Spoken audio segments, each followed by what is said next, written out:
মুমিনের মৃত্যু আর কাফেরের মৃত্যুর মধ্যে পার্থক্য রয়েছে। ঠিক তেমনি সৎ ব্যক্তির মৃত্যু এবং অসৎ ব্যক্তির মৃত্যুতেও পার্থক্য দেখা যায়।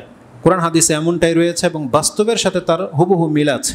যারা অনেকের মৃত্যু হয়তো সচক্ষে দেখেছেন তারা বুঝতে পারবেন যে এক একজনের মৃত্যুর ধরনটা এক এক রকম। কারো মৃত্যুর সংবাদ আপনি শুনতে পেয়ে আশ্চর্য হয়ে যান, ভয় পেয়ে যান, আবার কারো মৃত্যু সম্পর্কে শুনতে পেয়ে আপনি আশ্চর্য হয়ে আনন্দিত হন যে আলহামদুলিল্লাহ এত সৌভাগ্যবান মৃত্যু। যখনই আপনি শুনছেন যে একটা লোক, ভিডিও ক্লিপে প্রায় দেখা যায় যে সালাত আদায় করতেছে, সেজদায় আর ওঠে না, দেখা না এরকম কাউকে? এটা কি ভালো লক্ষণ না মন্দ লক্ষণ? ভালো লক্ষণ। আবার এমনও শুনতে পান যে একটা গাড়ি এমন বিধ্বস্ত অবস্থায় মানুষগুলো মারা গেছে, আপনি দেখে অধিকার তাকাতে পারেন না। নিশ্চয়ই এটা কেউ পছন্দ করেন না। তো মৃত্যুর এই যে পার্থক্য, এটা মানুষের ব্যক্তির পার্থক্যের কারণে হয়ে থাকে। যেমনটা কোরআন হাদিসে পাচ্ছি, এর ব্যতিক্রম ঘটে কিন্তু বাস্তবতার সাথে অনেক মিল। আল্লাহ সুবহানাহু ওয়া তাআলা কোরআন এবং হাদিসে রয়েছে যে মুমিন মুসলিমের মৃত্যুর সাথে কাফের আর মুনাফিকের মৃত্যু কখনো সমান হবে না, এবং মুমিনের সাথে সৎকর্মশীল মুত্তাকি ব্যক্তির মৃত্যু আর পাপী ব্যক্তির মৃত্যু কখনোই সমান হবে না। তা আসুন দেখাই যে কোরআন হাদিসে এই সম্পর্কে এই দুইটা দিককে কীভাবে আল্লাহ সুবহানাহু ওয়া তাআলা পেশ করেছেন। তাহলে আমরা হয়তো বুঝতে পারবো যে ভালো মৃত্যুটা এই বা মুমিনের মৃত্যুটা এমন হয়, আর কাফের বা পাপীর মৃত্যুটা এমন হবে। এটা আমাদেরকে জানানো হয়েছে। জানানোর পরে সিদ্ধান্ত নেওয়া আপনার। এখন আপনি কোন ধরনের মৃত্যু পছন্দ করেন? প্রথম কথা হচ্ছে যে মৃত্যু থেকে আমরা কেউ বাঁচতে পারবো না, এটা সবারই জীবনে আসবে। কে আছে সেটাকে সহজভাবে চান, আর কে আছে কোনো পরবাই করেন না। এটা হচ্ছে আমাদের আজকের আলোচনার বিষয় হবে। তো প্রত্যেকটা মানুষ মরবো আমরা, এটা যেহেতু আমরা সবাই জানি এবং আমরা দেখতেও পাই যে কিছু মানুষের মৃত্যু হয় সহজ এবং প্রশংসনীয়, আর কিছু মানুষের মৃত্যু হয় খুব কঠিন এবং লাঞ্ছনাকর মৃত্যু।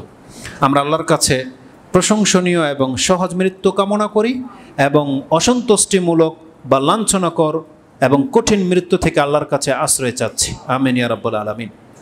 তো মুমিন এবং কাফেরদের মৃত্যু সম্পর্কে বলেছিলাম যে কিছু কথা বলবো। আল্লাহ সুবহানাহু ওয়া তাআলা সূরা জাসিয়া 45 নম্বর সূরার 21 নম্বর আয়াতে বলছেন, আম হাসিবাল্লাযীনা জাতারাহুস সাইয়্যাত আন নাজআলাহুম কাল্লাযীনা আমানু ওয়া আমিলুস সালিহাতি সাওয়াআন মাহইয়াহুম ওয়া মামাতুহুম। যারা প্রতিনিয়ত পাপের মধ্যে ডুবে আছে, পাপ করে, অন্যায় কাজে লিপ্ত পাপী মানুষ, ও কি ভাবে আমি কি তার সাথে ওই আচরণটা করব যেই আচরণটা করব একজন মুমিনের সাথে এবং যে সৎ কাজ করে তার সাথে? তার আল্লাহ কিভাবে বলেছেন, আম হাসিবাল্লাযীনা জাতারাহুস সাইয়্যাত, যারা পাপ কাজ করছো তোমরা কি ভাবো তোমাকে আমি গণ্য করব কাল্লাযীনা আমানু ওয়া আমিলুস সালিহাত, যেই ব্যক্তি আমার উপরে ঈমান এনেছে এবং সৎ কাজে লেগে আছে, আমার এই বান্দার সাথে আমি যে আচরণটা করব তোমার সাথেও আমি একই আচরণ করব। সাওয়াআন মাহইয়াহুম ওয়া মামাতুহুম, এর জীবনটা যেমন এর মৃত্যুটা যেমন, তোমার মৃত্যুটাও তেমন, তোমাকে আমি এমন একটা জীবন দেব। সাআ মা ইয়াহকুমুন, কত মন্দ তোমার এই সিদ্ধান্ত। তার এটা আল্লাহ পাপীকে ইন্ডিকেট করে বলেছেন, কোনো কাফেরকে নয়। ধরে নেন এটা পাপী যেহেতু বলছেন।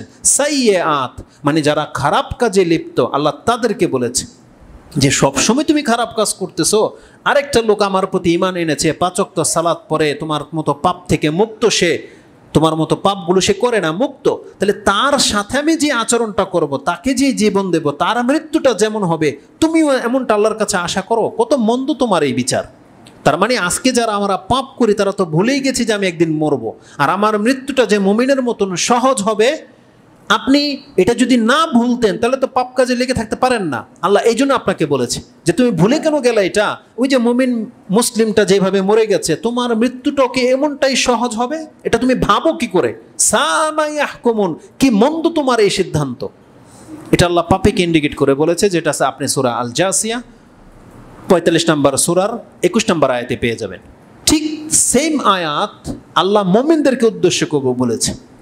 এখানে যেমন সরাসরি পাপী বান্দাদেরকে বলেছে, আরেক জায়গায় মুমিন বান্দাদেরকে আল্লাহ সুবহানাহু ওয়া তাআলা একই কথা বলেছে, যে আয়াতটি আপনি পাবেন সূরা সদ 38 নম্বর সূরার 28 নম্বর আয়াতে। তাতে আল্লাহ সুবহানাহু ওয়া তাআলা বলেছেন, আম নাজআলুল্লাযীনা আমানু ওয়া আমিলুস সালিহাতি কাল মুফসিদিনা ফিল আরদ। যারা মুমিন বান্দা সৎ কাজ করে যাচ্ছ, তোমরা কি ভেবেছো আমি তোমাদের সাথে কি ওই আচরণটা করব যেই আচরণটা আমি করব এই জমিনে যারা ফাসাদ সৃষ্টিকারী তাদের সাথে? তার মানে আল্লাহ সুবহানাহু ওয়া তাআলা বলতে চাচ্ছেন, দেখেন, ঈমান আনার পরে যারা সৎ কাজ করে আল্লাহ তাদেরকে বলতেছেন যে আমি কি তোমাদের সাথেও ওই আচরণটা করব কাল মুফসিদিনা ফিল আরদ, যারা ফাসাদকারী, এই জমিনে যারা বিপর্যয় সৃষ্টি করে ফেলেছে ওদের সাথে যে আচরণটা করা হবে এটা কি তোমাদের সাথে করা হবে না। তারপর আল্লাহ কি বলেছেন, আম নাজআলুল মুত্তাকিনা কাল ফুজ্জার, আর নাকি আল্লাহ মুত্তাকিদের সাথে ওই আচরণ করবে যে আচরণটা আল্লাহ ফুজ্জার ও ফাজির পাপীদের সাথে করবে। তার মানে এখানে দুইটা দল। প্রথম দল হচ্ছে মুমিন মুসলিম। আল্লাহ বলছেন, মুমিন মুসলিম তোমরা কি ভেবেছো আমি একটা কাফের মুনাফিকের সাথে যে আচরণ করব তোমার সাথেও সে আচরণ করব না, এটা হবে না। তারপর আল্লাহ মুত্তাকিদেরকে বলতেছেন, আম নাজআলুল মুত্তাকিনা কাল ফুজ্জার, আর নাকি পরহেজগারদের তোমাদের সাথে আমি ওই আচরণ করব যে আচরণ আমি পাপীদের সাথে করব। এখানে বিষয়টা কি, আমি আপনাকে কি দেখাতে চাচ্ছি সেটা হচ্ছে, তার মানে আল্লাহ দুইটা দলকে ভাগ করে দিয়েছেন আর আল্লাহ বোঝাতে চাচ্ছেন এদের দুইজনের জীবন যেমন সমান নয় এদের মৃত্যুটাও সমান হবে না। তার মানে বোঝা যাচ্ছে যে অবশ্যই মুমিন মুত্তাকি পরহেজগারদের মৃত্যুটা একটু ব্যতিক্রম কাফের মুনাফিক পাপীর চেয়ে। যদিও দুইজনের আত্মা বের হয় কিন্তু এই আত্মা বের হওয়ার সময়ের দৃশ্যটা ধরনটা ভিন্ন। তাদের লাইফ যেমন কেটেছে ওই মুহূর্তটাও ঠিক ওই রকমেরই মান হবে। তার মানে একজন ব্যক্তি মুমিন হলে তাহলে মৃত্যুটাও মুমিনের মর্যাদার শানে হবে, আর একজন ব্যক্তি কাফের মুনাফিক হলে কাফের মুনাফিকের মৃত্যুটা যেমন হওয়া উচিত আল্লাহ বলছেন এমনভাবে ওর মৃত্যু ঘটে থাকে। যদিও আমরা বসে থাকি বুঝতে পারি না, কিন্তু যার আত্মাটা বের করা হয় ও ঠিক বুঝতে পারে যে ওর সাথে কি ঘটতেছে, বুঝতে পারে। তা আল্লাহ সুবহানাহু ওয়া তাআলা দুইটা, এখানে চারটা দল। এক দল হচ্ছে মুমিন মুসলিম, তার এগেইনস্টে হবে কাফের মুনাফিক মুশরিক। আরেক দলে হচ্ছেন মুসলিমদের মধ্যে সৎকর্মশীল আর মুসলিমদের মধ্যে অসৎকর্মশীল মানে পাপী। তার মানে আমরা যারা মুসলিম তাদের মধ্যে দুইটা দল, এক দল যারা পরহেজগার সৎকর্মশীল, আর আমাদের মধ্যে যারা মুসলিম কিন্তু পাপী। আল্লাহ কিন্তু প্রথম আমাদের দলের মুসলিম পাপীদেরকে বলেছে, আম হাসিবাল্লাযিনা জাতারাহু সাইয়্যাত, যারা সব সময় মন্দ কাজ করো, পাপ কাজে লেগে আছো, হারাম ওর মুখে অলওয়েজ থাকে, একটা জর্দা দিয়ে পান থাকবেই আর না হলে সিগারেট। সুবহানাল্লাহ, গত 1 মাস ধরে আমি বিল্ডিং আমার বাড়ির কাজ ধরিয়েছি, করাচ্ছি। কালকে ছাদের ঢালাই দেওয়া হয়েছে, বিশাল একটা ছাদ, যতটুকু আল্লাহ আমাকে তৌফিক দিয়েছে। 35 জন লোক কাজ করেছে, প্রত্যেকটা লোকের মুখে হয় পান না হয় সিগারেট। আমাকে দরজা জানালা সব বন্ধ করে দিয়ে বসে থাকতে হয়েছে। ছাদের উপর আমি ছিলাম, ওখানে তো আর সিগারেট কেউ নিয়ে যায়নি, কিন্তু আমি সিঁড়ি থেকে নিচে নেমে আসা পর্যন্ত আমার মাথা ধরে গেছে, পুরো বাড়ি গাঞ্জা মানে সিগারেটের গন্ধ দিয়ে পুরো ভরে ফেলেছে। আপনি আর আমি তো তখন এই লাইফ থেকে আল্লাহর কাছে আশ্রয় চেয়েছি। এই লোকগুলো আপনি কি মনে করেন এত মেহনতের কাজ করে, ধর্মকর্ম কিছু নাই, নামাজ নাই, কিন্তু সিগারেটের উপর সিগারেট। আরে মানুষ একটা খেলেও সারাদিন ঠিক আছে, ওর এনার্জি বিলে, এটাতে এনার্জি, কিন্তু একটার পর একটা মুখে মানে রাখা অবস্থায় বোঝা বয়ে বেড়াচ্ছে। এটা আল্লাহ সুবহানাহু ওয়া তাআলা তো গাধাকেও এত আপনার অপমানজনক জীবন দান করেনি যতটা অপমানজনক জীবন এরা ভোগ করতেছে। এরা গাধার মতো শুধু জনমভর মানুষের কর্মই করে গেল, কিন্তু তারা মানে উঠতে পারতেছে না সেই জায়গা থেকে, কিন্তু হারাম খাওয়া ছাড়ে না। আপনি কি মনে করেন একটা লোকের অলওয়েজ যদি মুখে সিগারেটের গন্ধ থাকে, আপনি রহমতের ফেরেশতা আশা করেন যে আপনার আত্মাটাকে রহমতের ফেরেশতা গ্রহণ করবে? আরে যার সাথে একটা ভালো মানুষ কথা বলতে লজ্জা পায়, ফেরেশতা কি করে তার কাছে আসবে? বুঝতে পারেন, এটা হইতে পারে না আসলে। তো ওই কথাটাই আমি আপনাকে বলতেছি, যারা সবসময় পাপের সাথে লেগে থাকে আপনি আশা করেন না যে আপনার মৃত্যুটা সহজ এবং সম্মানজনক হবে, নাও হতে পারে। আর যারা কাফের মুনাফিক মানে হয়ে আছে তার তো আল্লাহ সুবহানাহু ওয়া তাআলা কোনোদিন সম্মানজনক মৃত্যু দেবেন, এটা আল্লাহর ওয়াদা। আর যারা মুমিন মুসলিমে আছে এবং পাপ থেকে বেঁচে আছে তাদেরকে আল্লাহ সুসংবাদ দিচ্ছে, তাদের মৃত্যুটা অত্যন্ত সহজ হবে। যদিও কারো মৃত্যু কোনোদিন সহজ হবে না, কারণ মৃত্যু খুব কঠিন, সাকারাতুল মউত বলেছেন রাসূল সাল্লাল্লাহু আলাইহি ওয়াসাল্লাম বলছেন। আর সেই মৃত্যু আল্লাহ ওয়াদা করতেছে মুমিনদের সাথে যে মুমিন তোমার মৃত্যুটা আমি সহজভাবে ঘটিয়ে দেব যদি তুমি সৎকর্মশীল হও এবং পাপ থেকে মুক্ত থাকতে পারো। এটা আল্লাহ আমাদের সাথে ওয়াদা করেছে। তো এটা ছিল কোরআনের আয়াত, যে আয়াতে আল্লাহ বলেছেন যে মুমিনদের মৃত্যু আর কাফেরদের মৃত্যু সমান হবে না। এর ডিটেলস আপনি হাদিসে পেয়ে যাবেন, যে কাফের এবং মুমিনদের মৃত্যুটা কিভাবে ঘটানো হয় সেই দৃশ্যটা হাদিসের ভাষাতে পাতায় পাতায় রয়েছে। এবার আসুন যে মুমিন মুত্তাকিদের মৃত্যু সম্পর্কে আল্লাহ সুবহানাহু ওয়া তাআলা কোরআনে কি রেখেছেন। আমি যতটা পেয়েছি দুইটা তথ্য পেলাম। এক, মুমিনদের আত্মাকে গ্রহণ করে রহমতের ফেরেশতা, আর কাফের পাপীদের আত্মা গ্রহণ করে আযাবের ফেরেশতা। দুই ফেরেশতার চরিত্রই ভিন্ন। তো মৃত্যু মুহূর্তে আল্লাহ সুবহানাহু ওয়া তাআলার দয়া এত যে তার মুমিন বান্দাদেরকে সম্মান দেওয়ার জন্য মালাকুল মউতকেও দুই রকমের সৃষ্টি করেছে। মুমিন মুসলিম সৎকর্মশীলদের জন্য রহমতের ফেরেশতা, আর পাপী কাফের মুনাফিকদের জন্য আল্লাহ আযাবের ফেরেশতা প্রস্তুত করে রেখেছে। এটা হাদিসে আছে, যেটা একটু পরেই আসবে। কোরআনের আয়াতে যেটা রয়েছে যে মুমিন মুসলিম এবং সৎকর্মশীলদের আত্মাকে গ্রহণ করা হয় যখন তারা পবিত্র অবস্থায় থাকে। তার মানে তারা নাপাক অবস্থায় মরে না। এই নাপাকি বলতে ওযু গোসল নয়, এটা হলো তার অন্তর পাক। সে মুশরিক অবস্থায় থাকে না, সে কাফের মুনাফিক নয়, নিছক ইসলামের উপরে তার মৃত্যু হয়। মুমিন যাদের মৃত্যুটা পবিত্র অবস্থায় হয়, মানে নিছক মুসলিমের উপরে হয়, তাদেরকে ফেরেশতারা এসে সালাম বলে, সালাম, যে শান্তির সাথে তুমি বের হয়ে আসো।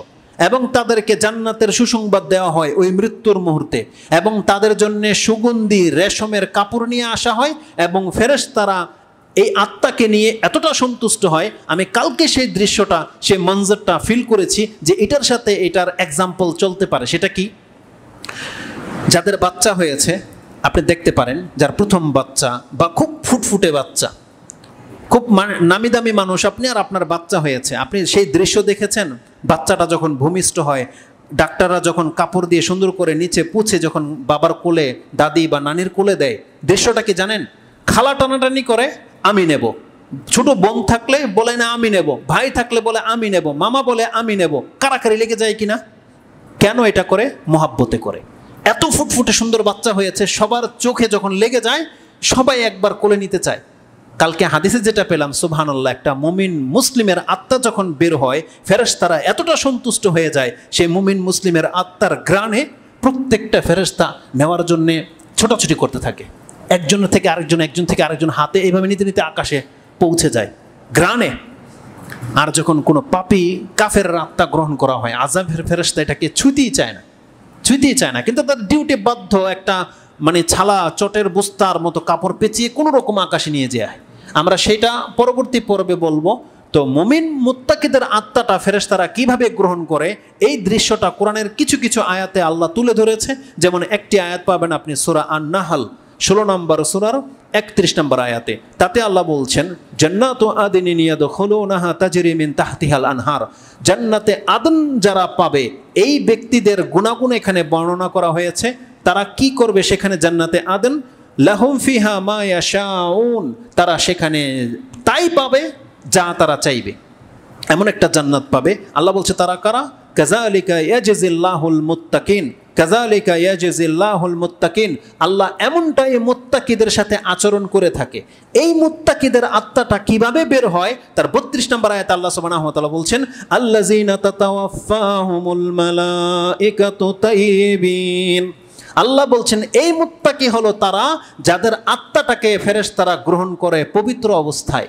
তার মানে তারা নিছক ইসলামের উপরে ছিল, ঈমান এবং আমলের উপরে ছিল। ওই অবস্থায় ফেরেশতারা তাদের আত্মাটাকে গ্রহণ করা হয় এবং তারা কি বলে? ইয়াকুলুনা সালামুন আলাইকুম, তোমার উপরে শান্তি বর্ষিত হোক, তুমি আসো। এবার সুসংবাদের সাথে আসে, সালামুন আলাইকুম উদখুলুল জান্নাতা বিমা কুনতুম তা'মালুন, বিমা কুনতুম তা'মালুন। তোমরা যে কর্ম করেছো, এই কর্মের কারণে আল্লাহ তোমাকে এখন জান্নাতে ঢোকার পারমিশন দিয়ে দিয়েছে। এই যে একটু আগে বলেছি তাইয়িবিন, তারা পবিত্র অবস্থায় তাদের মৃত্যু হয়, তার শেষের অংশের সাথে এর মিল আছে। কি আছে? আল জান্নাতু বিমা কুনতুম তা'মালুন, তোমরা যে কর্মগুলো করতে, এই কর্মের উপরেই তোমাদের জান্নাত নির্ধারণ করা হয়েছে। তার মানে একজন ব্যক্তি যদি ভালো কাজে লেগে না থাকে, তাহলে এই অবস্থা কখনো আসবে না। তার মানে আপনাকে প্রতিনিয়ত কোনো না কোনো একটা ভালো কাজে লেগে থাকতে হবে, তাহলেই এটা উত্তম অবস্থা হবে, যেই উত্তম অবস্থায় ফেরেশতা আপনার আত্মাটাকে গ্রহণ করবে। রাসূলুল্লাহ সাল্লাল্লাহু আলাইহি ওয়াসাল্লাম তো প্রত্যেক সোমবার আর বৃহস্পতিবার যে সিয়াম রাখতেন, এটা একটা রিজন ছিল, এটা একটা কারণ। কি কারণ? যে আল্লাহ আমার আমলনামা দেখবে যে তখন মুহাম্মদ সাল্লাল্লাহু আলাইহি সাল্লাম সিয়াম অবস্থায় আছে। তার মানে আল্লাহ যেন আমার রিপোর্টটা উত্তম অবস্থায় দেখতে পায়। তাহলে মৃত্যুটাও ঠিক তেমনি, আপনার মৃত্যুটা যদি আপনি চান যে উত্তম অবস্থায় হোক, তাহলে উত্তম কোনো একটা কাজের সাথে, উত্তম ব্যক্তিদের সাথে, উত্তম স্থানে আপনার অবস্থান থাকতে হবে। আর ওই মুহূর্তে ফেরেশতা আসলে আপনার মৃত্যুটা উত্তম বলে গণ্য হবে। আল্লাহ যেন আমাদেরকে এমন কর্ম করার তৌফিক দান করেন, আমিন। মুমিনদের মৃত্যুর সময় মালাইকাদের সালাম, তাদের পক্ষ থেকে শান্তির বার্তা আমাদেরকে জানানো হয়। আরেকটা আয়াত আল্লাহ সুবহানাহু ওয়া তাআলা বলেন, সেই আয়াতটা কমন, আপনারা জানেন, সেটা হচ্ছে কি সূরা ফুসসিলাত 41 নম্বর সূরার তার 30 এবং 32 নম্বর আয়াত, 30 থেকে নিয়ে 32। তাতে কি আছে? ইন্নাল্লাযিনা ক্বালু রাব্বুনাল্লাহ, যারা বলে আমার প্রতিপালক আল্লাহ, সুম্মাস্তাকামু, এই যে আমার প্রতিপালক আল্লাহ, এর মানে মুসলিম নয়, সেটা কি জানেন? মানে প্রতিপালক শব্দটা রয়েছে এখানে, ইন্নাল্লাযিনা ক্বালু রাব্বুনাল্লাহ, রব হলো আপনার পালনকর্তা। তার মানে আপনার জীবনের যত প্রয়োজন আছে, যে মনে করে যে আমার এই প্রয়োজনটা মিটানোর একজন সত্তা রয়েছেন, তিনি হচ্ছেন আল্লাহ। আমার প্রয়োজন মিটানোর একজন সত্তা আছে, তিনি কে? রাব্বুনা আল্লাহ। যারা এটা বলে সুম্মাস্তাকামু, আর এর উপরেই অবিচল থাকে, তার মানে তার প্রয়োজনের ক্ষেত্রে সে কারো কাছে হাত পাতে না, কারো সাহায্যের মুখাপেক্ষী নয় সে। এই হাত পাতা এমন নয় যে বিপদে পড়লে আপনি কাউকে বলবেন না, এটা নয়। কিছু মানুষ আছে, সে আল্লাহ ছাড়া বাকি সব কিছুর সাহায্য খোঁজে, কেবল আল্লাহর কাছে চায় না। ওর প্রয়োজন হলেও ডাক্তারের কাছে যায়, ওর প্রয়োজন হলেও মাজারে যায়, ওর প্রয়োজন হলেও ঝাড়ফুঁক করায়, ওর প্রয়োজন হলো খুঁজে কিভাবে ওর এই রোগ দূর হবে, এই বিপদ দূর হবে। প্রয়োজনে ওকে যদি বলেন উলঙ্গ হয়ে ওই আমাবস্যার রাতে পুকুরে নেমে থাকতেও তাই করে। এমন দৃশ্য আমরা শুনতে পাই। তার মানে আল্লাহ ছাড়া বাকি সব কিছুরও খুঁজে যে কিভাবে ওর বিপদ মুক্ত হবে, কিভাবে ওর সন্তান হবে, কিভাবে রোগ দূর হবে। কিন্তু আল্লাহ সুবহানাহু ওয়া তাআলা বলছেন, এর এগেইনস্টে যারা কাজ করবে, ও শুধুমাত্র আল্লাহকে খুঁজে, বাকি সব কিছু পরোয়া করে না। আল্লাহ তার কথা বলতেছে, ইন্নাল্লাযিনা রাব্বুনাল্লাহ সুম্মাস্তাকামু, যারা এই দাবির উপরে অটুট থাকে, সে কারো কাছে আর মাথা নত করে না, একমাত্র আল্লাহর ভরসায় পৃথিবীতে বেঁচে থাকে। আল্লাহর উপরে ভরসা করার পরে সে কোনো মাধ্যম খুঁজে, এই ব্যক্তির সম্পর্কে আল্লাহ সুবহানাহু ওয়া তাআলা বলছেন, তাতানাজ্জালু আলাইহিমুল মালাইকা আল্লা তাখাফু, আল্লাহ তার জন্যে আকাশ থেকে ফেরেশতা নাজিল করে দেবে। কখন? দেখেন, আপনার জীবনটা যদি আল্লাহর বান্দা হয়ে কাটে, তার মানে পরীক্ষা নিরীক্ষা আপনার আসবেই। রোগ হলে, সুস্থতা যদি নাও আসে, আল্লাহ তখন ফেরেশতা নামাবে, কথা বলেনি। মানে আপনার জীবনটা যদি ধৈর্যের উপরে কাটে, আল্লাহ বলছেন বান্দা, তার রেজাল্ট হচ্ছে তার মৃত্যুর সময় আমি রহমতের ফেরেশতা নাজিল করে দেব। সে তখন তাকে কি বলবে? তাতানাজ্জালু আলাইহিমুল মালাইকা আল্লা তাখাফু ওয়া লা তাহজানু, এখন তুমি আর ভয় পেও না, চিন্তিত হয়েও না, কারণ তুমি যে মরতেছো, আল্লাহর বান্দা হয়ে মরতেছো, তোমার কোনো ভয় নেই। এখন এই সংবাদটা দেওয়া হয়। আপনি কি মনে করেন, আপনার জীবনের শেষ মুহূর্তে যদি কোনো ভালো লোকে বা ফেরেশতা এসে যদি এই কথা বলে যে তোমার কোনো ভয় নেই, তুমি চিন্তিত হয়েও না, এই মুমিন সাকসেস না কে বলেন? এর চাইতে বড় পাওনার কার আছে, যাকে আল্লাহর পক্ষ থেকে তখন জানানো হয় যে তুমি পেরেশানি হয়েও না, তোমার কোনো কিছু ছুটে যায়নি। আল্লাহ তাখাফু ওয়া লা তাহজানু ওয়া আবশিরু বিল জান্নাতিল্লাতী কুনতুম তুআদুন, যে ওয়াদা তোমাদের সাথে করা হয়েছে সেই জান্নাতের সুসংবাদ নিয়ে আল্লাহ তোমার কাছে পাঠিয়েছে। মৃত্যুর সময় আপনাকে সেই সুসংবাদ দেওয়া হবে, কুনতুম তুআদুন। তারপরে সেই ফেরেশতারা এটাও বলে যে আমরা দুনিয়াতে তোমাদের বন্ধু ছিলাম, তুমি ভয় পেও না, কবরও আমরা তোমার বন্ধু থাকবো, হাসরের মাঠও তোমার বন্ধু থাকবো। এই ফেরেশতারা বলে যে তুমি একা নও, তোমার আত্মীয় স্বজন সবাই তোমাকে যখন কবরে দেবে, আমরা রহমতের ফেরেশতারা তোমার সঙ্গী হব। নাহনু আউলিয়াউকুম ফিল হায়াতিদ দুনিয়া, আমরা তোমার সঙ্গী ছিলাম দুনিয়াতে, এজন্য তোমার দ্বারা পাপ খুব কম হয়েছে, শয়তান তোমার কাছে ঘেঁষেনি, আমরা ছিলাম তোমার সাথে। আর ফিহা মা তাদদাউন, আল্লাহ সুবহানাহু ওয়া তাআলা বলছেন ওয়ালাকুম ফিহা মা তাশতাহি আনফুসাকুম, আর জান্নাতে এমন একটা জায়গা তাদেরকে দেয়া হবে যা তারা চাইবে। এগুলো আমাদের ভিন্ন একটা টপিকস, কিন্তু এই কথাটা আমি আপনাকে দেখাতে চেয়েছি যে ফেরেশতারা এসে আপনাকে জান্নাতের সুসংবাদ দেবে। এটা কারা? মুমিনদের সাথে এমনটা করা হয়। আমি আর ডিটেলস ব্যাখ্যায় যাব না, যেহেতু কাফেরের মৃত্যুটা বাকি আছে।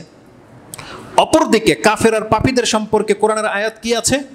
আল্লাহ সুবহানাহু ওয়া তাআলা বলছেন, একটা আয়াতের ইন্ডিকেটে এই কথা আল্লাহ বলেছেন, সূরা মুহাম্মদে পেয়ে যাবেন। আল্লাহ বলছেন ওই সমস্ত ব্যক্তিদের সম্পর্কে যারা ঈমান আনেনি বা মুনাফিক, মুশরিক বা বড় ধরনের কোনো পাপী, তাদের মৃত্যু সম্পর্কে আল্লাহ বলতেছেন ফাকাইফা ইযা তাওয়াফাতহুমুল মালাইকাতু, কি অবস্থাটা হবে ওই লোকদের যখন ফেরেশতারা তাদের আত্মাটাকে গ্রহণ করবে। এইভাবে ইয়াদরিবুনা উজুহাহুম ওয়া আদবারাহুম, যখন ফেরেশতারা তাদের মুখে এবং ঘাড়ে মারতে মারতে আত্মা বের করবে।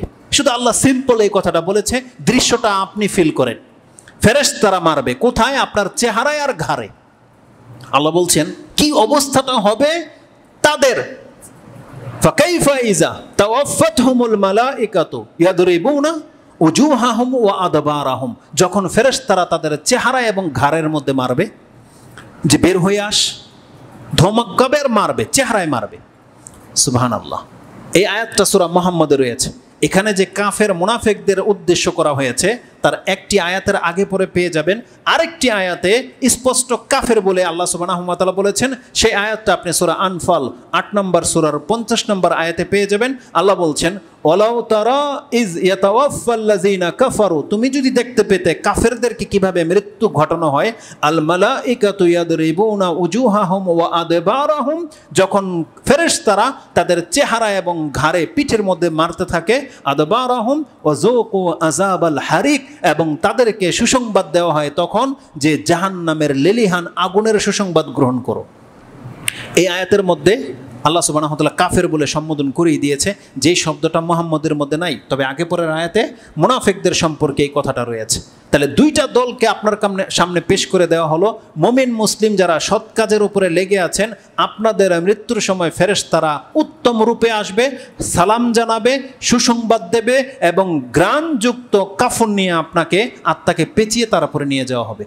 আর অপরদিকে কাফেরদের সম্পর্কে কি বলা হয়েছে কোরআনের আয়াতে, যে তাদেরকে তো কোনো সুসংবাদ দেওয়াই হবে না, সালামও নেই, বরং তাদেরকে তখন থেকে আযাব শুরু হয়ে যাবে চেহারায় এবং তাদের ঘাড়ে মারতে মারতে তাদের আত্মাটাকে বের করা হবে। যে আয়াতটি সূরা মুহাম্মদের 27 এবং সূরা আনফালের 50 নম্বর আয়াতে রয়েছে। আর অপর আয়াতে পাপীদের সম্পর্ক রয়েছে। আপনি ভাববেন না যে হুজুর এটা তো শুধু কাফেরদের জন্য, মুনাফিকদের জন্য, কিন্তু আল্লাহ পাপীদের সম্পর্কে ওই একই ধমক রেখেছেন কোরআনে।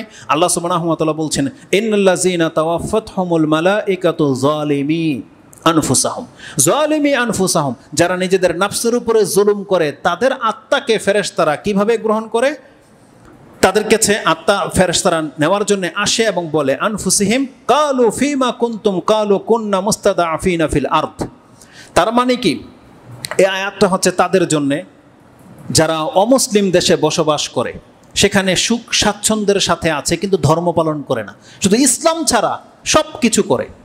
এই ধরনের ব্যক্তিরা যারা নিজের নফসের উপর জুলুম করেছে, এক তো ফেরেশতারা আঘাত করবে এবং বলবে কেন তোমরা এই জমিনে আছো, কিভাবে আছো? তারা বলবে কুন্না মুস্তাদআফিনা ফিল আরদ, আমাদের কোনো উপায় নাই, এখানে আজান শুনতে পেতাম না, কাফেরদের রাষ্ট্র, আমরা নিরুপায় হয়ে বসবাস করতেছিলাম, আমরা খুব দুর্বল ওদের কাছে। আমরা যদি প্রকাশ্যে দাড়ি রাখি, টাকটার উপরে প্যান্ট পরি, আমাদের মেয়েরা যদি পর্দা করে, তাহলে এগুলো আমাদেরকে জঙ্গি বলবে, জঙ্গি। এটা না বলে তারা, যারা ইউরোপ আমেরিকায় থাকে এটাই তো বলে। আর যখন নেশার কথা আসে, যারা মদ খায়, নেশা করে, মাতাল হয়, তারা বলে এটা তো এই দেশের একটা কালচার, বলে পানির মতো, না হলে তো আমাদেরকে চিনে ফেলবে, আমরা কারা, আমাদেরকে উগ্রবাদী বলবে। এই লোকগুলো কেন করেছে এটা? ওই যে বলতো আমরা তো দুর্বল ওদের কাছে, তাই না? ফেরেশতাদেরকে এই কথাটাই বলবে, কুন্না মুস্তাদআফিনা ফিল আরদ, আমরা এই জমিনে নিরুপায় হয়ে এটা করেছি, আমরা চাইলেও পর্দা করতে পারি না, আমরা চাইলেও দাঁড়িয়ে রাখতে পারি না। ফেরেশতারা জবাবে কি সন্তুষ্ট হয়ে যাবে? আল্লাহ সুবহানাহু ওয়া তাআলা সেই কথাটা এখানে জানিয়ে দিয়েছে, ক্বালু আলাম তাকুন আরদুল্লাহি ওয়াসিয়া, আল্লাহর জমিন কি প্রশস্ত ছিল না রে বান্দা? আল্লাহ এই কথাটা বলেছে যে তোকে ইসলাম পালন করতে হবে, তোকে কাফেরের দেশে শান শৌকতের সাথে থাকতে কে বলেছে? কে বাধ্য করেছে তোকে? আলাম তাকুন আরদুল্লাহি ওয়াসিয়া, এই আয়াতটা প্রত্যেকটা ওই মা বোনদের জন্য, প্রত্যেকটা ওই মুসলিম ভাইয়ের জন্য যে তার সংসারকে টিকানোর জন্য ইসলামটাকে ছুঁড়ে ফেলে দিয়েছে, যার স্বামী সালাত আদায় করে না, তার স্ত্রী পর্দা করে না, কিন্তু সংসারকে, সন্তানের খাতিরে সংসারকে টিকিয়ে রাখার জন্য তারা একসাথে জীবনযাপন করতেছে। আল্লাহ তাদেরকে বলতেছে আলাম তাকুন আরদুল্লাহি ওয়াসিয়া, আল্লাহর জমিনকে প্রশস্ত ছিল না। এই আয়াতটা প্রত্যেকটা ওই কর্মকারদের জন্য যারা হারাম ফ্যাক্টরিতে জব করে, আল্লাহ তাদেরকে বলবে যে তুমি কেন অন্য চাকরি খুঁজলে না। এই আয়াতটা প্রত্যেকটা ব্যাংকারের জন্য যারা হারাম ব্যাংকের সাথে জড়িত, কিন্তু আল্লাহ তাকে বলবে আল্লাহর জমিনকে প্রশস্ত ছিল না, তুমি হালাল চাকরি কেন খুঁজলে না।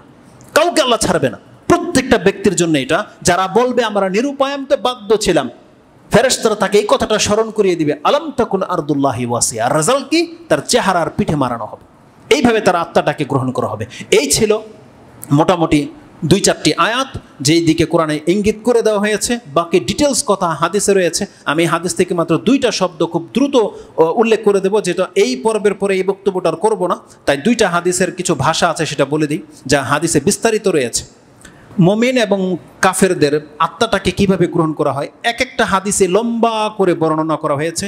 2টা হাদিসের নাম্বার বলি, তাতে আপনি দৃশ্যটা পুরো পেয়ে যাবেন। একটা হচ্ছে নাসাইতে রয়েছে, আর একটা হচ্ছে ইবনে মাজা। এই 2 কিতাব থেকে 2টা হাদিস আমি আপনাকে কোট করব। নাসাইতে আপনি হাদিসটি পেয়ে যাবেন 1833।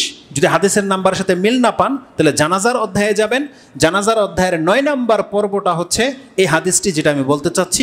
এবং ইবনে মাজাতে এই হাদিসটাও কিতাবুজ জুহুদে রয়েছে 31 নম্বর, একেবারে শেষ অধ্যায়, তার 31 নম্বর পর্বে হাদিস হচ্ছে 42-62। এই 2টা হাদিস লম্বা হাদিস, তাতে আপনি সেই মৃত্যুর দৃশ্যটা পেয়ে যাবেন। আসুন 2টা কথা শুধু আমি আপনাকে স্মরণ করিয়ে দিই। রাসূলুল্লাহ সাল্লাল্লাহু আলাইহি সাল্লাম বলছেন, যখন মৃত্যু উপস্থিত হয় তখন আতাতুল মালাইকা, ফেরেশতারা আসে। কিন্তু সেটা মুমিন আর কাফেরের সাথে পার্থক্যটা কি? মুমিনের সম্পর্কে রাসূল সাল্লাল্লাহু আলাইহি ওয়াসাল্লাম বলছেন, ইজা হুদিরাতিল মুমিন, মুমিনের মৃত্যু যখন উপস্থিত হয় বা সময় হয়, আতাতুল মালাইকাতুর রাহমা, এই শব্দটা বলবেন না। মুমিন মুসলিমের মৃত্যুর সময় রহমতের ফেরেশতা উপস্থিত হয়ে যায়। তারপরে কি বলে সেটা আমরা বলবো। বিহারিরাতিন বাইদা, সাদা ধবধবে রেশমের একটা কাপড়ের টুকরা নিয়ে আসে। এই কথাটা আপনি পাবেন নাসাইতে। ইবনে মাজাতে সেটা কি ভাষায় এসেছে? আল মাইয়িতু তাহদুরুল মালাইকা, মৃত্যুর সময় ফেরেশতারা উপস্থিত হয়ে যায়। ফাইজা কানার রাজুলু সালেহ, ওই জায়গায় আছে মুমিন আর এই জায়গায় আছে সৎ ব্যক্তি। তার মানে মুমিন মুসলিম সৎ হইতে হবে। এমন ব্যক্তিদের কিভাবে আত্মা গ্রহণ করা হয়? কালু, ফেরেশতারা বলে, উখরুজি, তুমি বের হয়ে আসো। আইয়ুহান নাফসু তাইয়্যিবাত, ইবনে মাজাতে এটা রয়েছে, হে উত্তম আত্মা, তাইয়্যিবাত, পবিত্র আত্মা, তুমি বের হয়ে আসো। কানাত ফিল জাসাদিত তাইয়্যিব, যে তুমি একটা উত্তম দেহের মধ্যে ছিলে, সেই উত্তম আত্মা এবং দেহটাও উত্তম, যে তুমি উত্তম দেহের মধ্যে ছিলে, সেই উত্তম আত্মা তুমি সম্মানের সাথে বের হয়ে আসো। উখরুজি হামিদাতান, সম্মানের সাথে, হামিদাতান, প্রশংসিত হয়ে তুমি বের হয়ে আসো, মানে তোমার প্রশংসা করা হবে, তুমি প্রশংসিত। হামিদাতান ও আবশির বিরাউহিন ও রাইহানিন ও রাব্বিন গায়রা গাদমান। এইটা হলো প্রত্যেকটা মুসলিমের অনেক বড় মেসেজ, যে মৃত্যুর সময় ফেরেশতারা তাকে এসে বলে, তুমি গ্রাণের সাথে সম্মানের সাথে বের হয়ে আসো, এমন অবস্থায় যে তোমার রব তোমার উপরে সন্তুষ্ট, তিনি তোমার উপর অসন্তুষ্ট নন। তার মানে আল্লাহ তোমাকে জানিয়ে দিয়েছে যে এই যাবৎ তুমি যে পৃথিবীতে বেঁচে থেকে যা করেছো তাতে আল্লাহ সন্তুষ্ট হয়ে গেছে, আল্লাহ তোমার উপরে অসন্তুষ্ট নন, তুমি সন্তুষ্টির চিত্তে বের হয়ে আসো। এটা ইবনে মাজা কোট করেছেন। এবং নাসাইতে যে জিনিসটা রয়েছে, ফায়াকুলুন, উপরে জায়গা আছে, উপরে চলে যান। ফেরেশতারা এসে বলে, উখরুজি রাদিতান মারদিয়ান আলাইকা ইলা রাউহিল্লাহ, তুমি সন্তুষ্টির চিত্তের সাথে ঘ্রাণের সাথে বের হয়ে আসো আল্লাহর দিকে, আল্লাহর সন্তুষ্টির দিকে তুমি বের হয়ে আসো, এটা বলা হয়। ও রাইহানিন, এখানেও ওই সুগন্ধি ফুলের কথা বলা হয়েছে, রাইহানিন ও রব্বি গায়রে গাদবান, এবং তোমার রব তোমার উপরে অসন্তুষ্ট নন, বরং তোমার উপরে সন্তুষ্ট রয়েছে। ফাতাখরুজু কা আতিয়াবি রিহিল মিস্ক, এই হাদিসের এতটুকু আমাদের দরকার। রাসূল সাল্লাল্লাহু আলাইহি ওয়াসাল্লাম বলছেন, সেই আত্মাটা বের হয়ে আসে, বলা হয়েছে রিহিল মিস্কের চাইতেও যদি কোনো সুগন্ধি গ্রাণ থাকে, এই আত্মাটা ওই গ্রাণের সাথে বের হয়ে আসে। এটা বলা হয়েছে কাদের আত্মা সম্পর্কে? মুমিন মুসলিমদের সম্পর্কে। ওয়া ইন কানা আল কাফেরা আল ফাজেরা, 2টা শব্দ এসেছে, যদি সেই ব্যক্তি কাফের হয় অথবা পাপী হয়। ওয়াইন কানা রাজুলান সু, ইবনে মাজার ভাষায় আছে, যদি সেই ব্যক্তিটা মন্দ ব্যক্তি হয়। সু, আমার বক্তব্যের প্রথমেই আমি কিন্তু এই কথাটাই বলেছি যে ভালো মৃত্যু আর মন্দ মৃত্যুর জন্য আমরা ব্যক্তিরা দায়ী। ব্যক্তি ভালো হলে এই ঘটনাটা ঘটবে ভালো ব্যক্তির সাথে, আর ব্যক্তি যদি খারাপ হয় তাহলে খারাপ ব্যক্তির পরিণতি এখন বর্ণনা করা হবে। এই জন্য আপনি ভাববেন না এটা তকদির, সব কিছু আল্লাহ সুবহানাহু ওয়া তাআলা তো লিখে রেখেছে, ওইটা তকদির ভেবে আপনি ভাববেন আমি যা খুশি তা করি, মৃত্যু যেভাবে লেখা আছে তো সেভাবে হবেই। ওইটা না বলে অনেকে, সুবহানাল্লাহ, সব কিছু তাকদিরে লেখা আছে। এখন আপনাকে এটাও জানানো হয়েছে, বান্দা তুমি সৎ হলে তোমার মৃত্যু ভালোভাবে হবে, তাহলে আপনি সেই কথাটা কেন মানছেন না? সেটা মেনে চলেন। যখনই কোনো ব্যক্তিকে কোনো ঘটনা জানানো হয়, কোনো মেসেজ দেওয়া হয়, ওটা তো নির্ভর করবে যে এই নিয়ম মেনে চলে তার উপরে। তাহলে আপনি যদি সত্যি এই ধরনের কথাগুলোর উপরে আপনার ঈমান থেকে থাকে, আপনার কি করা উচিত? তাহলে আপনি পদক্ষেপ নেন। আল্লাহ সুবহানাহু ওয়া তাআলা শুধু আমাদের কাছ থেকে এটাই দেখতে চায় যে আমার এই তথ্য আমার বান্দা কিভাবে গ্রহণ করেছে। আমার বান্দা কি সহজভাবে মরতে চায়? আমার বান্দা কি চায় যে তার মৃত্যুটা সম্মানজনক মৃত্যু হোক, তার মৃত্যুটা এমন অবস্থায় হোক যে আল্লাহ তার উপরে সন্তুষ্ট? তাহলে আমার বান্দাকে এই কাজগুলো করে দেখাতে হবে। আর যদি আমার বান্দা চায় যে তার মৃত্যুটা কঠিন হোক, তাহলে সে এগুলোকে উপেক্ষা করে চলতে পারে, তাহলে তাকে কঠিন থেকে কঠিন মৃত্যু দেওয়া হবে। তো রাসূলুল্লাহ সাল্লাল্লাহু আলাইহি সাল্লাম বলছেন, ওয়া ইন্না আল কাফিরা ইজা হুদিরা, যখন মৃত্যু উপস্থিত হয়ে যায়, আতাতুল মালাইকাতুল আযাব, রাসূল সাল্লাম বলছেন আযাবের ফেরেশতারা এই ব্যক্তির কাছে আসে। এটা হচ্ছে নাসাইর ভাষা, যেমনটা বলেছি 1833। ইবনে মাজাতে রয়েছে, যদি সেই ব্যক্তিটা মন্দ ব্যক্তি হয়, তাকে বলা হয় উখরুজ আইয়াতু হান্নাফসুল খাবিস, হে খারাপ আত্মা, কানাত ফিল জাসাদিল খাবিস, একটা মন্দ দেহের মধ্যে ছিলে, তুই বের হয়ে আস। তার সাথে তখন ঘটে এই ব্যক্তি বের হতে চায় না, কারণ তাকে আল্লাহর আযাব এবং জাহান্নামের সংবাদ দেওয়া হয়। তখন সেই আত্মাটা পালাতে থাকে, বের হতে চায় না, আর তখনই ফেরেশতারা মুখের ঘাড়ে আঘাত করতে থাকে। এটা ছিল সংক্ষিপ্ত বর্ণনা। হাদিসের নাম্বার অনুযায়ী আপনারা দেখে নেবেন যে এই বর্ণনাগুলো মুমিন, মুত্তাকি, পরহেজগার এবং পাপী, কাফের, ফাজেরদের সম্পর্কে বলা হয়েছে যে যে চায় সৎ মৃত্যু, সহজ মৃত্যু, তাহলে অবশ্যই তাকে ইসলামের উপরে থাকতে হবে এবং ভালো কাজ করে যেতে হবে। সর্বশেষ হাদিস, যেটা ইমাম বুখারী রাহিমাহুল্লাহ কোট করেছেন এবং ইমাম মুসলিমে রয়েছে, তাতে একটা চমৎকার হাদিস রয়েছে যে যেই ব্যক্তি আল্লাহর সাথে সাক্ষাৎ কামনা করে, আল্লাহও তার সাথে সাক্ষাৎ কামনা করে। আর যেই ব্যক্তি আল্লাহর সাথে সাক্ষাৎ কামনা করে না, আল্লাহ তার সাথে সাক্ষাৎ হোক, এটা আল্লাহ পছন্দ করে না। জিজ্ঞাসা করা হয়েছে, ইয়া রাসূলুল্লাহ আকারাহিয়াতুল মউত, এটা কি মৃত্যুকে অপছন্দ করাটা কি আল্লাহর সাথে সাক্ষাৎ না করা? বলছেন না, কারাহিয়াতুল মউত নয়, কারণ কেউ মরতে চায় না। আমরা সবাই মৃত্যুটাকে অপছন্দ করি, আমরা চাই বেঁচে থাকা। কিন্তু কেই সেই ব্যক্তি যে আল্লাহর সাথে সাক্ষাৎ করতে চায় না? কোন সময়? রাসূল সাল্লাল্লাহু আলাইহি ওয়াসাল্লাম সেই দৃশ্যটা বলতেছেন, আল মুমিন ইযা বুশশিরা, মুমিন ব্যক্তিকে যখন সুসংবাদ দেওয়া হয়। আরেক বর্ণনায় আসছে ইযা হাদারাল মাউতুল বুশশিরা, মুমিন ব্যক্তির মৃত্যুর সময় যখন তাকে সংবাদ দেওয়া হয়, কি বলা হয়? বিরাহমাতিল্লাহি ওয়া রিদওয়ানিহি, যে আল্লাহর রহমত এবং আল্লাহর সন্তুষ্টি তোমার উপরে লাজিম হয়ে গেছে, এই সংবাদ তুমি গ্রহণ করো। তখন এই মুমিন ব্যক্তি আল্লাহর সাথে সাক্ষাৎ করার জন্যে রাজি হয়ে যায়, মানে ইজিলি তার আত্মাটাকে সে বের করে দেয় বা বের হয়ে যায়। সে সন্তুষ্ট চিত্তে, তার কোনো আক্ষেপ থাকে না। সে এটা দেখে না যে আমি কোটি কোটি সম্পত্তি রেখে যাচ্ছি, তার কোনো আক্ষেপ থাকবে না, সে অপছন্দ করবে না। যখন তাকে সংবাদ দেওয়া হচ্ছে উপর থেকে যে আল্লাহর রহমতের দিকে তুমি চলে আসো, রাসূল সাল্লাল্লাহু আলাইহি ওয়াসাল্লামকে এই অফার করা হয়েছিল। তিনি বলেছিলেন আল্লাহুম্মা রফিকাল আলা, এটা বলার পরে তার হাত নেমে গিয়েছিল। আয়েশা রাদিয়াল্লাহু তাআলা তিনি বলতেছেন যে আমি বুঝতে পেরেছি রাসূল সাল্লাল্লাহু আলাইহি ওয়াসাল্লামকে অপশন দেওয়া হয়েছে যে আপনি কি আসতে চান না কিছুদিন থাকতে চান। রাসূল সাল্লাল্লাহু বলছেন আল্লাহুম্মা রফিকাল আলা, বরং তিনি বলেছেন আমি আমার সুমহান বন্ধুর সাথে সাক্ষাৎটাকেই পছন্দ করি। তখন তার ইন্তেকাল হয়ে গেছে। এই কথাটাই রাসূল সাল্লাল্লাহু আলাইহি ওয়াসাল্লাম বলেছেন। তার মানে প্রত্যেকটা ব্যক্তিকে আল্লাহ পরীক্ষা করে, যখন সে দেখতে পায় এত কিছু আর সে মরে যাবে অসুস্থ, তখন সে হায় হুতাশ করে না। কিন্তু যারা এটাকে পছন্দ করে না, তখন দেখবেন তারা হায় হুতাশ করে যে আমাকে ডাক্তার কাছে নিয়ে যা, আমাকে যে করে হোক বাঁচা, আমি মরতে চাই না, এরকমের ছটফট তারা করতে থাকে। কিন্তু মুমিন বান্দা সেটা করে না। যখন তাকে আল্লাহর পক্ষ থেকে মেসেজ দিয়ে দেওয়া হয় যে আল্লাহ তোমার উপরে সন্তুষ্ট, তুমি আল্লাহর রহমতের দিকে এবং তার সন্তুষ্টির চিত্তে বের হয়ে আসো, তখন সে প্রশান্তি পায়। মরার সময় তখন তার আর এই হতাশা, তার এই নিরাশার চেহারা আপনি দেখতে পাবেন না। তখন তার চেহারাটা উজ্জ্বল হয়ে যায়। তখন তিনি আল্লাহর ডাকে সাড়া দিয়ে দেয় প্রশান্তির সাথে। তার আল্লাহর এই ফয়সালাতে সে অসন্তুষ্ট নয়।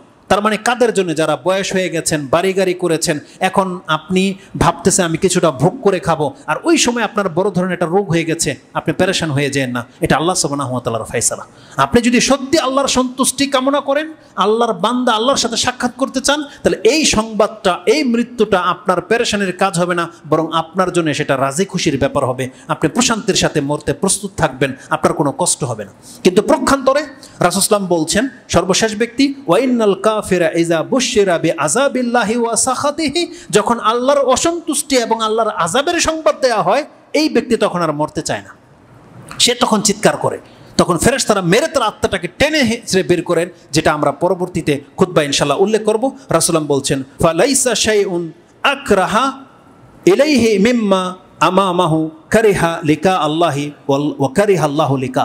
তার মানে রাসূল সাল্লাল্লাহু বলছেন এই ব্যক্তি যখন জাহান্নামের সংবাদ দেওয়া হয়, আল্লাহর অসন্তুষ্টির দিকে তাকে ডাকা হয়, তখন ওর কাছে সব থেকে বেশি ঘৃণা বা অপছন্দনীয় এটাই থাকে যে মৃত্যু।